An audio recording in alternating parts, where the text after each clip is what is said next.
In the name of Allah, the most gracious and the most merciful, who created uncountable creatures on this biosphere, who created worms, who created germs, who created reptiles, who created omnivores, who created carnivores, who created flora, who created fauna, but the supreme and sublime creation of Almighty Allah on this biosphere, that's man. Because Almighty Allah states in the Holy Quran, لَقَدْ خَلَقْنَا الْإِنسَانَ فِي أَحْسَنِ تَقْوِيمٍ. We have created a man in the best of molds. Or we can say that man is called the supreme and sublime creation of Almighty Allah on this biosphere.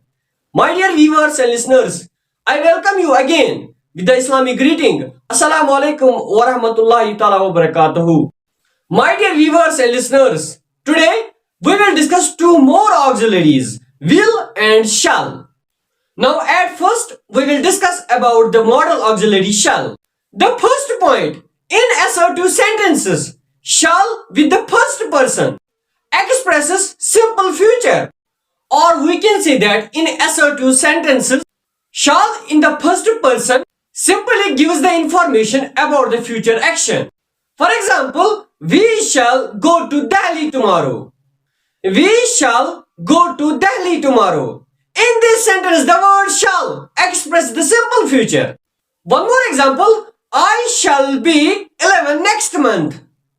I shall be 11 next month. In this sentence, the word shall also expresses the simple future. One more example, I shall help him. I shall help him. In this sentence, the word shall gives the information about the future action.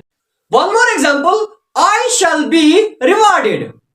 I shall be rewarded. In this sentence, the word shall also gives information about the future action. One more example, we shall do work. We shall do work. In this sentence, the word shall also gives information about the future action. Now the second point, with second and third person shall expresses command, threat, compulsion, promise, and certainty. For example, he shall carry out my orders. He shall carry out my orders. In this sentence, the word shall expresses compulsion. One more example, all animals shall die. All animals shall die. In this sentence, the word shall expresses threat, indicates the threat. One more example, you shall stay here. You shall stay here until I return. Until I return. In this sentence, the word shall expresses the command, indicates the command. One more example, if you win the match, you shall have a reward. If you win the match, you shall have a reward. In this sentence, the word shall expresses the promise, indicates the promise. Now the third point, the word shall also expresses the determination. For example, you shall go there. You shall go there. In this sentence, the word shall express the determination. One more example, he shall obey her. He shall obey her. In this sentence, the word shall also express the determination. Now the fourth point, the word shall also indicates offer or suggestion in questions with I and we. For example, shall I shut the window? Shall I shut the window? In this sentence, the word shall indicates the offer. One more example, shall we go out for a picnic? Shall we go out for a picnic? In this sentence, the word shall indicates the suggestion, expresses the suggestion. Now the fifth point, the word shall indicates the prohibition in negative sentences with second and third person. For example, you shall not touch my book. You shall not touch my book. One more example, they shall not enter my home again. They shall not enter my home again. Now the sixth point, the word shall indicates the command or desire of the person spoken to in the third person. For example, shall he go? Shall he go? One more example. Shall the guest wait? Shall the guest wait? One more example. Shall the person carry books? Shall the person carry books? Means the word shall indicates command or desire of the person spoken to in the third person.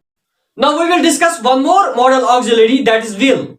Now the first point about will. It indicates the pure future with the second and third person. For example, he will leave tomorrow. He will leave tomorrow. In this sentence, the word will expresses pure future. One more example. They will be here next week. They will be here next week. In this sentence, the word will also expresses pure future. Now the second point, the word will also express willingness or offer, intention or promise, threat, resolution or determination with the first person I and we. For example, I will carry your box. I will carry your box. In this sentence, the word will indicates the willingness. One more example, we will fight to the finish. We will fight to the finish. In this sentence, the word will indicates the determination. One more example, we will root out the corruption. We will root out the corruption. In this sentence, the word will indicates the resolution. One more example, I will help you. I will help you. In this sentence, the word will indicates the intention, or we can say promise. One more example, I will beat you. I will beat you. In this sentence, the word will indicates the threat. Now the third point, the word will also indicates the habit, or we can say that characteristic habit. For example, a student will usually obey his teacher. A student will usually obey his teacher. In this sentence, the word will indicates the habit, or we can say that characteristic habit. One more example, he will repeat the same story again. He will repeat the same story again. In this sentence, the word will indicates characteristic habit. Now the fourth point, the word will also indicates the invitation or request in questions with you. For example, will you help me? Will you help me? In this sentence, the word will indicates request. One more example, will you have some more tea? Will you have some more tea? In this sentence, the word will indicates the invitation. One more example, will you open the window? Will you open the window? In this sentence, the word will indicates the request.